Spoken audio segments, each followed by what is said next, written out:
where y final is equal to 0. So what we're going to do now is use conservation of energy to determine its velocity.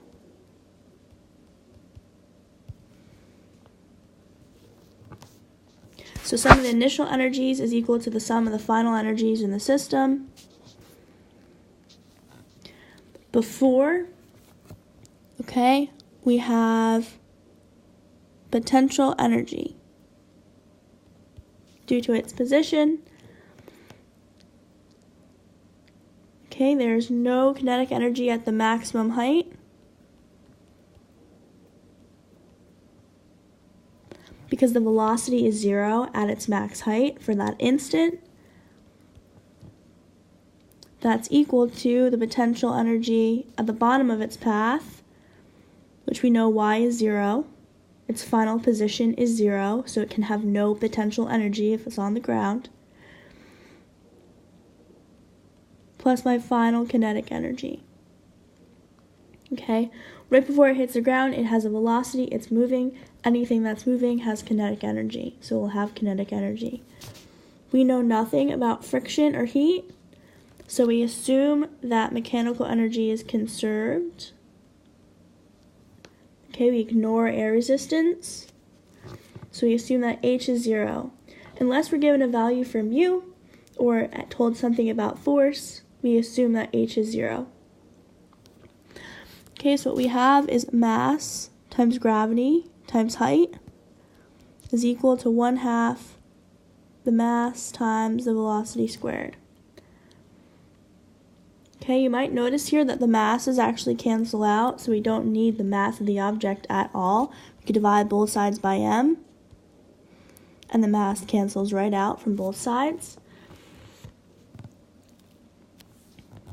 What we're left with is that we have g times h equals 1/2 times v squared.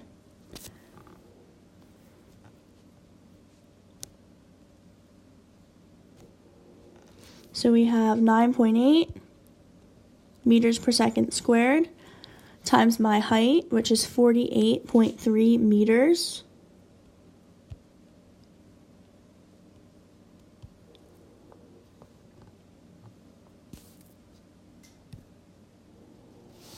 Is equal to 1/2 times the velocity squared.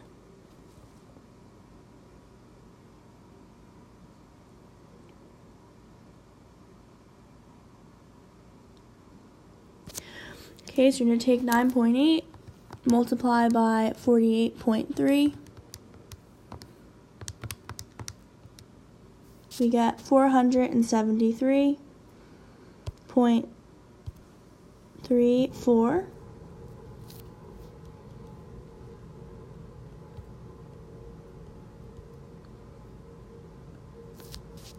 And that's technically meters squared over seconds squared equals 1/2 v squared. Multiply both sides by 2.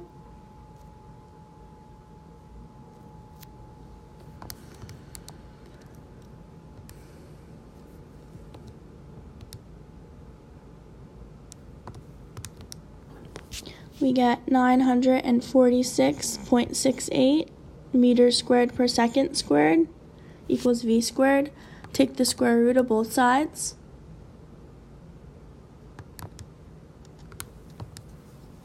You get that the velocity as it hits the ground is 30.8 meters per second.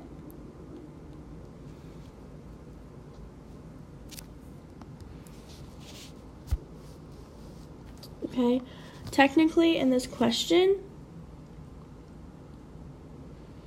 it does ask for velocity, not for speed.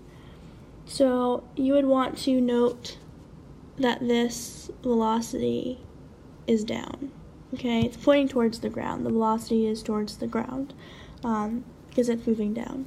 If it asked for speed, you could just leave it as 30.8 meters per second.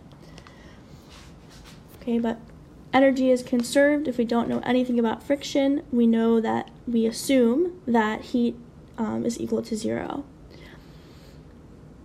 Use a conservation of energy equation. So tune into the next video for 2 more examples of conservation of energy.